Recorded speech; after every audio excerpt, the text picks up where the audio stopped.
I was on a yacht in the goddamn snow. Bitch, I'm Lil Uzi on that little boat. Yo, what's good, y'all boys, man? Well, again, I'm back again with another video, alright? Today, we reacted to the fall of Bobby Shmurda. Last time I reacted to Louis Stop, it was the fall of Lil Nas X, alright? That vid did cool. You know, there was someone in the comments talking some bullshit, right? Y'all niggas gotta hear me, alright? The fall of Bobby Shmurda. Now, now the difference between me reacting to the vids, I already hated Lil Nas X. I don't got no problem with Bobby Shmurda. The nigga did fall off, though. Why did he fall off? The nigga just sucked, no? Like, a rapper getting jammed up in legal situations isn't exactly anything new. Between RICO cases and other run-ins with the law, it's not uncommon for rappers to end up behind bars, only for their careers to keep going like nothing ever happened, thanks to music they dropped prior to or even during their time inside. But there's no one who emerged from jail as a conquering hero quite like Bobby Shmurda. Following a 6-year bid, the Brooklyn drill pioneer seemed to be returning to his music career as a made man. Yet what seemed like a golden opportunity would ultimately wither to the point that, today, he can't even get more than 10 people in a room to watch him perform. Damn. And now, it's tragic to see how someone who had the world in his palm managed to let it slip through his fingers. It's your boy Luis, and today... Now one thing, again, you know, I remember he came out, right? Obviously niggas like, oh, he free, but at the same time, it's like, you know, okay, like you had a hit 7 years ago. Why would we care? You know what I'm saying?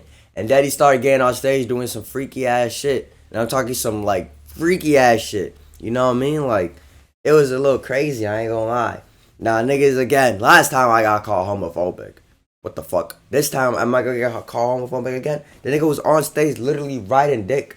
Literally pretending to ride dick. From his explosive rise that crowned him a drill legend, to the years behind bars that earned him his unmatched respect, and the unexpected downfall that no one could have predicted. Let's briefly take it back to the year 2014, when Bobby Shmurda first emerged onto the scene. Unless you lived through it in real time, it's hard to grasp just how massive Bobby's movement really was. After the timeless track Hot was released alongside its equally timeless music video, Bobby was credited with single-handedly resurrecting the East Coast. Plus, its virality looked like it would never subside, as it became somewhat of an online mystery of where his hat went after being tossed in the air, to the point that it's now a timeless meme. Then I wouldn't say timeless. That shit was definitely like 2016 memes. But, you know what I mean? That shit...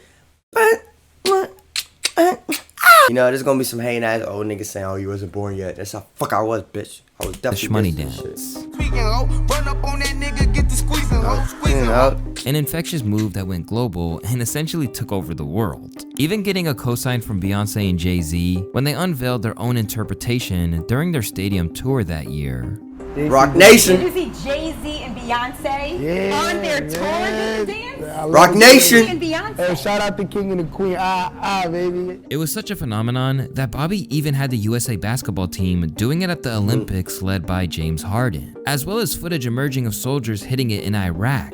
As tracks like Computers and Bobby Bitch emerged, Bobby's momentum was that of a runaway train rather than your average buzzing rapper. Soon, he was signed to Epic Records, reportedly getting more than $1 million in advance. However, the deal only added to his mythical status in hip-hop circles, as footage of him churning up to the contract signing went crazy online.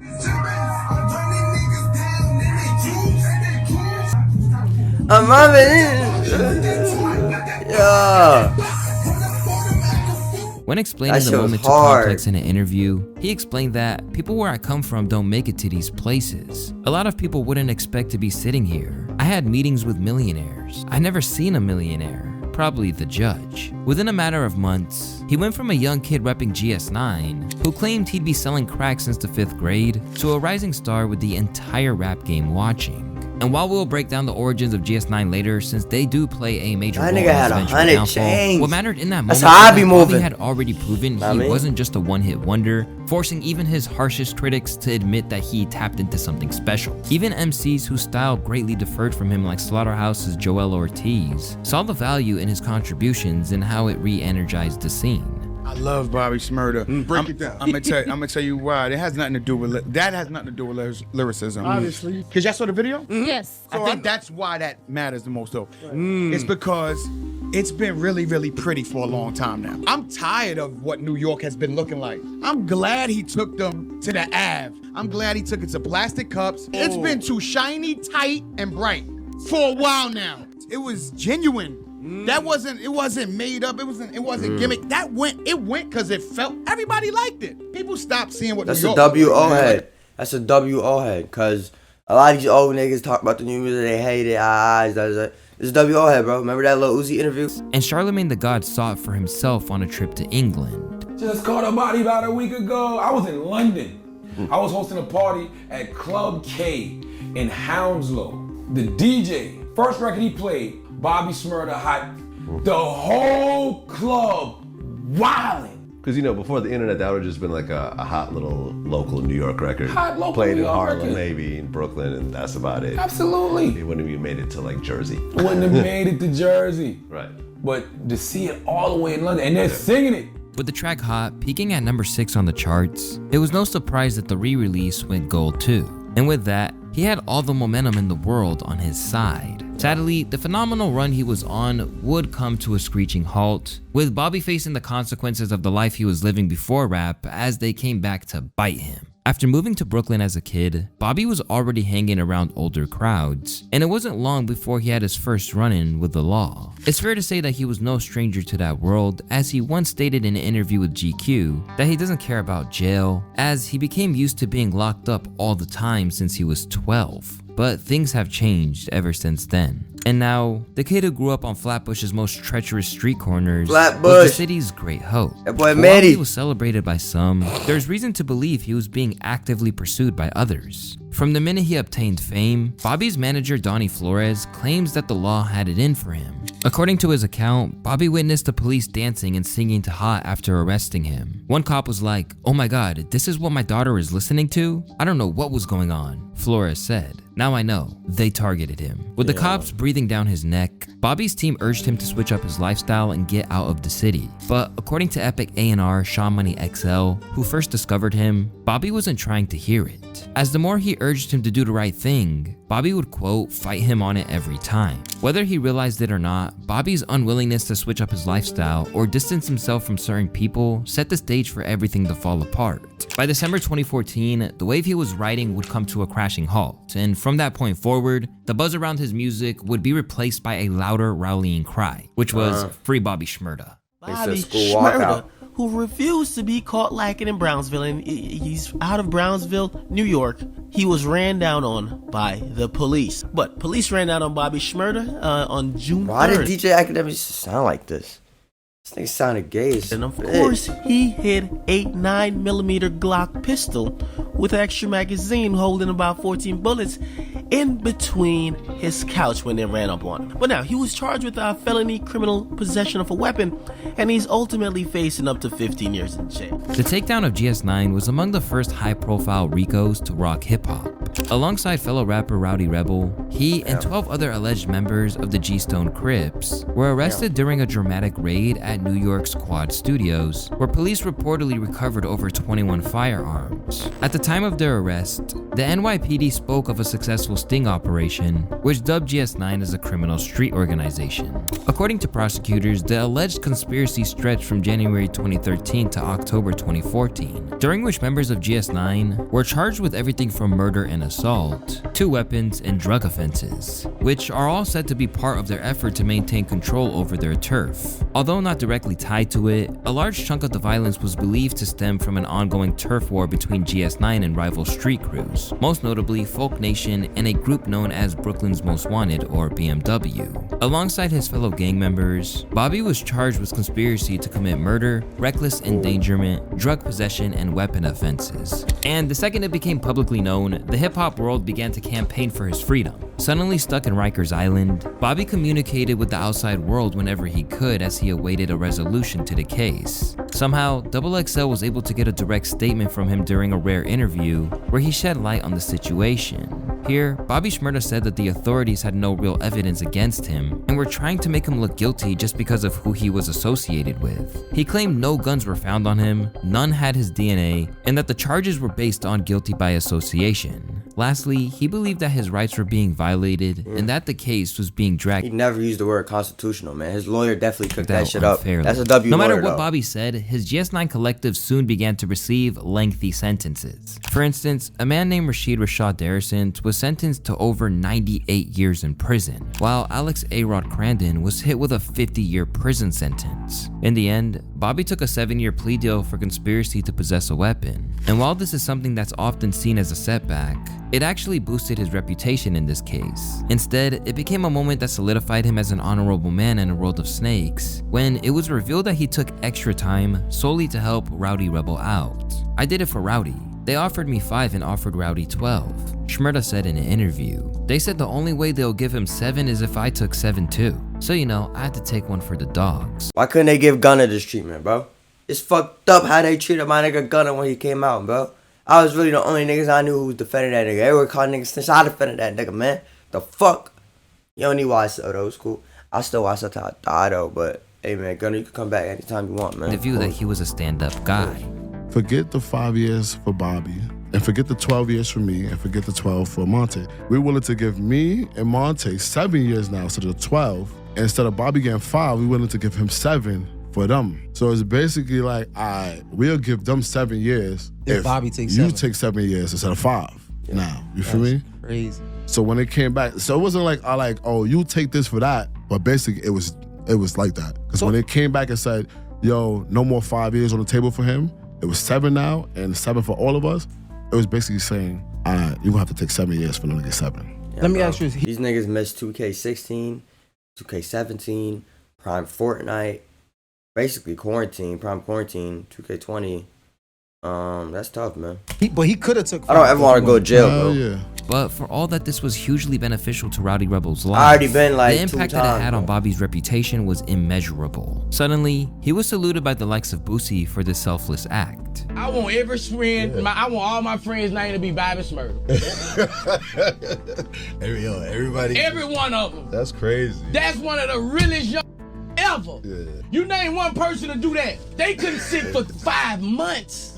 You think they would have did a 7 ball? Oh, hell no. Salute Bobby Shmurda, bro. Plus, what didn't hurt the public perception of him was that he still kept it thorough, leading to various scuffles that, at one point, got Bobby pepper sprayed when he reportedly got into a fight with 5 others. It's believed that the fight was a Crips versus Blood situation, with Bobby repping the GS9 affiliated blue side of the divide. While he probably wasn't going to get any points for good behavior after that, things went from bad to worse for Bobby, when his girlfriend was caught trying to give the rapper a blade during a visit. During her trip to the jail, she was caught with a white latex balloon, which was wrapped in electrical tape and contained a knife. This meant that Bobby was hit with 3 more charges: possession of a weapon, promoting prison contraband, and a charge of perjury after he denied it outright. Bobby got 4 years, but it didn't add any additional time to his sentence. Still, his troubles wouldn't end there. In November of 2016, Shmurda was involved in another prison brawl and was sent to solitary confinement for a month. As a result, his phone and commissary privileges were also taken from him. And after he was finally released, don't know how he to spoke about chill. the tensions in the prison system and how his reputation outside the walls caused problems on the inside. I seen you kind of touch on that you kind of had some brawls and situations when you were in jail, or there was times where you had to walk in the mess hall with a lot of dudes who might not have liked you, or Yeah, it was some times like that. I ain't gonna say they ain't like me. They wasn't supposed to like me, but I'm Bobby Shmurda. Everybody likes me. They wasn't supposed to like me though because of the neighborhood, that I'm coming from. They didn't like that. They didn't like the community I was coming from. They didn't like the community I was coming from. But they liked the individual. So some tried, some fell back, how it goes. Still, as he remained behind bars, there was always a sense that he had good things to look forward to when he was finally permitted to return back to the world. As whenever his name came up, some of the most revered figures in hip-hop let it be known that they were on his side, such as Young Thug, who claimed that when Bobby got out, that he for sure got something for him. Real men are still on earth. Rewards don't come with keeping it real, but in this case it does. The definition of loyalty and principles. As for his status in New York, it became clear that he was still regarded as the next great hope, and that he'd simply reclaim his spot from the minute that he returned to civilization. This doesn't set New York back. We still created hip hop. We still have Sedgwick. We're in Bobby Shmurda. Bobby Niggas don't Shmurda fuck with be Joe home Budden, soon. When he was behind bars, Bobby's career was largely dormant, aside from one feature on a Tekashi 6ix9ine track in the form of Stupid. But once Tekashi's true colors were exposed, Bobby distanced himself from the track and made it clear that he would never work with a snitch ever again. Telling on everybody and getting everyone else locked up. Would you do a song with Tekashi after you got out? Motherfucker, no. I don't even want to be next to that nigga. I'm good, As usual, this got Bobby saluted by those who saw him as the epitome of staying solid in the face of adversity. Yet, what no one would have predicted before he came out of a cell is that that track with Tekashi 6ix9ine would sadly end up being his final entry on the Billboard charts, peaking at number 25. Because to everyone's surprise, Bobby's eventual release in 2021 was not really the victory lap that everyone was sure it would be. In fact, it basically seemed that all of that support he had prior to being released evaporated the moment that he stepped out on the pavement again. When Bobby first got out, the energy was electric. Quavo picked him up in a private jet, and his return felt like a win for hip-hop, which was celebrated not just by the fans, but by major artists across the game. YG took to his story to say, Bobby Shmurda is how it's supposed to look when you come home from jail. Real celebration. That's how it's supposed to look. While popular hip-hop media pundits such as Joe Budden claimed that he was the example that Tekashi 6ix9ine could not set. It's sad that the young people don't know that. We don't even marketing. He stepped out of the penitentiary. It seemed like the whole culture was rejoicing. And soon, he was seen partying with veteran artists like Drake and Chris Brown, who would have never known who this kid from Brooklyn was prior to his viral fame in 2014. As a free man, Bobby was set up for world domination, and then nothing. There were a few factors behind this. First off, there was his high-profile dispute with Epic Records, the record label he was signed to. While he was inside, Bobby's relationship with the label that he was seen prancing around the table for pretty much turned sour. And from the outset, people wondered how Bobby would function in a system like that. My only thing, I think he should have stayed independent unless Epic gave him a nice check. Because as and I don't know if he got other records or not, but we've seen people like Trinidad James. You can say whatever you want about Trinidad James, but if he got $2 million for damn near a single, because that's all he had was that one record, salute to him. I'm not mad at him. Take that money and motherfucking run. Same thing with Bobby Shmurda. If they gave him some nice 6-7 figure money, take it and run. Well, I'd heard that Drake and French Montana are on the remix. Wow. That's French Montana. That record to another place then. I like what Bobby Shmurda doing. I like the energy, man. Have fun, man. And when he was in jail, Bobby began to rage against the system, claiming, "When I got locked up, I thought they were going to come for me." Bobby told the New York Times from the Manhattan detention complex after his 2015 arrest, but they never came. "They told me they were going to help me make myself a star in the business for a decade. I'm going to try my best to go back on the deal. If not, I'll give them their music and bounce." Meanwhile, Bobby continued to hatch big plans that didn't involve Epic, telling Complex that he planned to rap, act, and write a book once released. Plus, while still in jail, Shmurda had mapped out his future collaborators, citing Jay-Z, Kanye West, and Rick Ross as people he'd want to work with. However, none of these plans came to life. Even the highly anticipated Migos collab on Culture 3, which Quavo once called a must, ended up falling through. As for new music, Bobby tried to explain to the general public why he didn't release anything straight away, insisting that he was just taking it easy for a while. "I'm busy running around. Just needed some time to breathe. They had me locked up in the pens doing 23. Yet in interviews and across social media, this became a common theme, as he claimed there was a whole host of exciting new projects inbound, including that mythical collab album with the Migos. We got all types of shit coming out, bro. We got that spin. We got that shit. We got that coming out. We got the Y'all Man shit coming out. We got that Shmurda shit coming out. We got the Shmigo shit coming out. We got so much shit coming out. You know what I mean? It's gonna be a lit summer. But nearly 8 months after his release in February of 2021, Bobby officially heralded his return with the release of the No Time for Sleep freestyle. And initially, fans rejoiced. I don't remember 5 years without uploading anything, but nobody forgot about you. This is real fan. The niggas fuck with the song though? This is though? the Bobby we need. Although everyone was naturally happy to see him back, the rollout ultimately lacked the impact that was expected. Likewise, where the collab Shmoney with Quavo and Rowdy Rebel made an initial splash, it failed to really become a hit. It never even registered on the Billboard chart. Now, it's been 2 years since a video of his even broke 1 million on YouTube. And while that obviously didn't happen overnight, his initial return to the limelight is now looked at as a misstep that led directly to where he is today. There's a couple things that I believe that Bobby did wrong. Bobby let a lot of niggas soak up his energy for months. And now when he's dropping music, the main attraction to his music, is people looking and critiquing his dancing and movements. Not even listening to the songs. Yo, look at how he's dancing. That's how people talking about. And I do think that, Bobby fucked up. I know he's trying to get on Roc Nation. He should have just stayed low. Even though I thought he dropped music late, he should have dropped it earlier. If he wasn't dropping music, he should have just been out of sight.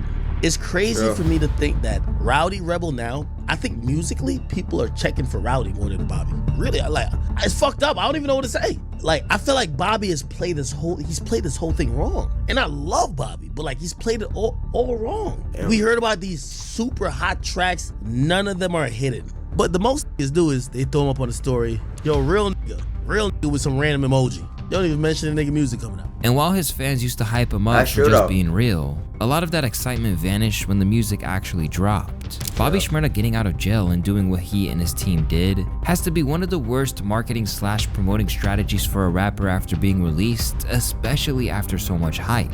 Definitely a failed opportunity, and I doubt he will bounce back. He's free and happy, so that's amazing, but man, I had such high hopes for the music, and what I got was a long-ass wait.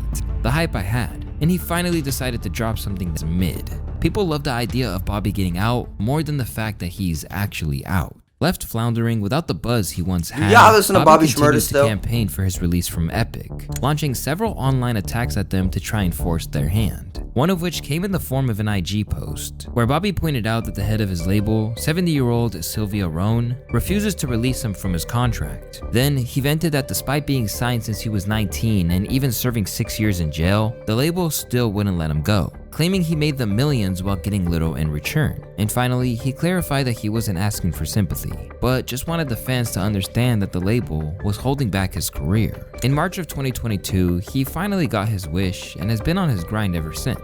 Yet, he's never been able to recapture that momentum from his early career. Just a month after leaving Epic, Bobby dropped the independent project They Don't Know to little to no response. And in the wake of that disappointment, he even took to IG to claim that he had been exiled from the commercial side of the genre.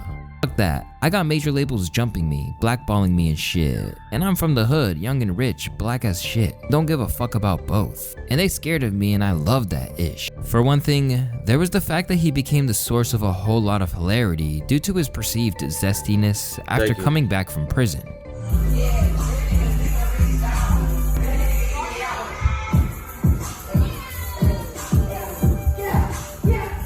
As more and more clips like this emerged, Bobby just got flagrantly. You see that shit?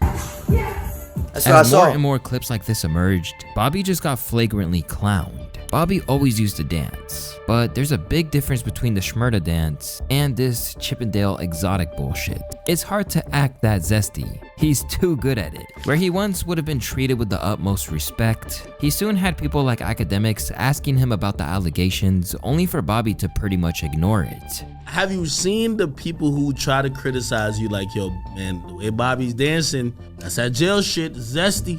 Everybody who dance like that, yo, we see all that shit. We be laughing. We be laughing at that shit. Yo, they be sending me shit, be like, yo, nah, he twerking right here. Yo, Bobby, that's what they say.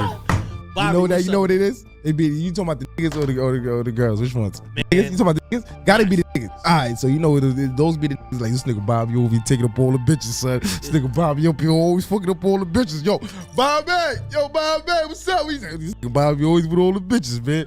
Man, I can't do that shit. This guy, he making it hard for a nigga, man. What are you talking about? Things went from bad to worse when he was seemingly seen in bed with a man, but he insisted that this wasn't the case across a string of posts. But I was just bullshitting, man. but it's fair to say that not everyone was buying it. This was Bobby seeing if he could trust y'all before coming out. Y'all failed the test, so he backtracked. Basically. Now, this shouldn't really be so detrimental to a career in the 21st century. However, when your brand is that of a ruthless street sweeper, suddenly looking a little loose in the hips after a jail stint isn't exactly going to improve your career prospects. Especially when you acknowledge that your hype was diluted, as you made an enemy of the same labels that you were once intent on getting his signature. We had 160K streams the first day. And that's all you. That was all up because they ain't put no. It was crazy because they put no ads on YouTube. They like the distribution company I with. They ain't put no ads on YouTube. So they just let like streams go. So all streams we had like 160K streams the first day. So everything was just going naturally. Every label before with labels they put ads on everything. Left without a single hit in several years, Bobby's career played out entirely different from how everyone expected it to. And now, rather than being that conquering hero, he's now looked at as a cautionary tale of how a rapper has to move when released. Basically, you need to strike fast and make it count. Otherwise, all the street cred in the world won't make a difference. I learned something from the Bobby situation. If you go to prison and you don't snitch, but you come out and don't have a hit song, everyone is gonna treat you as if you did snitch. I also realized that people really didn't care about Bobby. Left embittered about everything that went down after his release from jail, Bobby has started to rally against hip-hop as a culture. You got these fucking kids following you guys, right? And when these kids are following you guys and you're fucking rapping about these lifestyles, it's dangerous, very detrimental. You know what I'm saying? It's very dangerous to the communities that these little kids think that is going on, that you did not even live, you know? And it's supposed to be changing the kids, like the raps, but like I think rap's supposed to be telling motherfuckers to go from negative to positive, coming from poverty to going to riches or stuff like that, and how to stay in that and how to change. That's the shit I want to hear. I want to hear about living life. When I hear some blood clot reggae, I think I'm like, I listen to reggae, I think I like that. So that's why I don't listen to rap.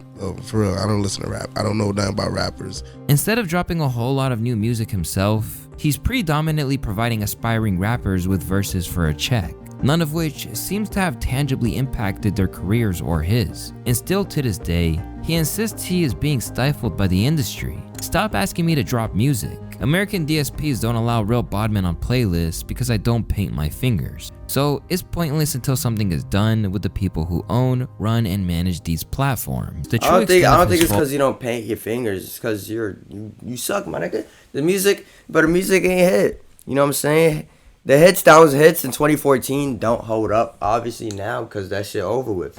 2022, it was just straight, TikTok music, niggas trying to hear, the same thing over and over. It's a different type of lit music. The lit music that was lit in 2014 was a different type of lit music that it was in 2022, you know what I'm saying?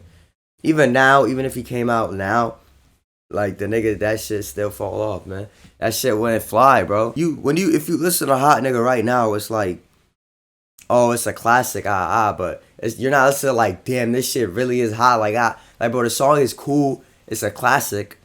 Times change, nigga. We got Playboy Cardi now, bro. So, Fall from Grace was revealed when his tour was canceled in chaotic fashion. 10 tickets. Dubbed the I'm Still Alive tour, Bobby was meant to head out across the states to perform for his fans. But it seems he anticipated too much out of a tour when his biggest hits were released a decade prior and lashed out at the people who were organizing it. I have to go through lawsuits with these guys. At Philip Stengel, who works at Halo Touring, that I knew better to do business with. Shmurda wrote on IG, "Let this be a real life lesson to all business owners and affiliates. Don't leave nothing in no one's hands, don't matter how much you gotta work." Anyways, I apologize again to all of my fans. I might have to go through some lawsuits and lawyer fee money, aka the industry most wanted ain't nothing new. I've been fighting. However, this would prove to be a serious miscalculation, as what Bobby probably didn't know is that the people he was coming after were about to reveal everything that was really going down. And to say that it wasn't a good look for Shmurda would be an understatement.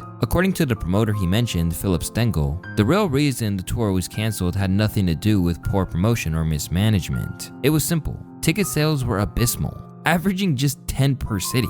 That's not sustainable for any artist, no matter how big their name is. Bobby may have taken to social media to air his frustrations, but as Stengel pointed out, the numbers told the real story. This wasn't an issue of effort, it was one of demand. In his words, the industry isn't about emotion, it's about execution. If 10 people are buying tickets, there's no show. period. But instead of letting the numbers speak for themselves, Bobby's venting only distracted from the harsh truth. And unfortunately for him, Philip wasn't done talking. Rather than stopping there, Philip Stengel recurrently produced receipts which verified his claims. He then went on IG Live. Stengel recurrently produced unveiling exactly how empty these 500 capacity venues were about to be if they persevered with these shows. Looking at the ticket sales, the room would have to be pulled down to a 100 cap room, maybe even less, which wouldn't even make any sense. Because you look at the ticket sales, like the highest we had was 93. We had shows that had 6 tickets, 0 tickets sold. LA had 15. Chicago had 0. Downsizing the room on that, a lot of these rooms are owned and ran by those clubs that are 500 cap rooms. That's also going to kill the brand as well. I wouldn't expect an artist that has a massive following to be doing 100 cap rooms. Was there ever talks of maybe adding somebody else onto the tour? He rejected it. Still, Bobby refuses to back down, claiming that the online media landscape is purposefully trying to suppress his shine. This week and the next week, I'm gonna be posting a lot of things that we're gonna be doing, and I do want some support from the blogs. Not that support all the support that I'm getting from like Akademiks, No Jumper, Angelina Jolie, whatever the name is. You know what I'm saying? The point that don't support what I'm doing, but they support all the bullshit that going on, all the fake shit that doing. You know what I'm saying? It's crazy. But even those who have the utmost respect for what he achieved in the past are now no longer willing to let him engage in these delusions. Bobby Shmurda needs to be doing club appearances. He has no buzz right now. The attraction is dead. No longer at the peak of his career, Bobby is clearly scrambling to make ends meet.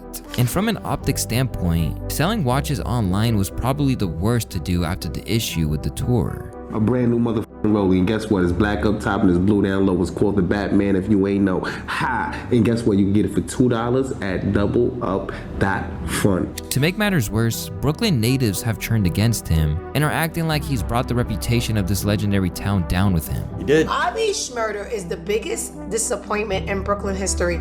We begged Bobby to get out of jail. We waited. We were desperate. I know niggas was tight, bro. Shmurda, and when he came out, all we got was a gay Riddler. He looks like a gay Riddler. Threw that head up in the air, and a male phone came back down. This is Bobby Shmurda. But even if you don't think he's destroyed a hood like some local Brooklynites, the one thing that everyone can agree on is that refusing to seize the moment when he first came out has resulted in him becoming less of an icon he could have been, and more of a former star who lost his way. He told everyone he wants to chill instead of releasing more music. His downfall is his fault. Bro failed to understand how supply and demand works. Although he's only 30 years old now, it's hard to envision any way that Bobby can get back to where he was 10 years ago. But at the very least, it seems like he's turned around. So hopefully he stays out of trouble and finds peace, even if it's in a place that's far away from the spotlight. I mean, yeah, he stay out of trouble, but, you know, that nigga just not gonna make hits no more, which is fine. I'm pretty sure he got enough money to just chill and live a normal life.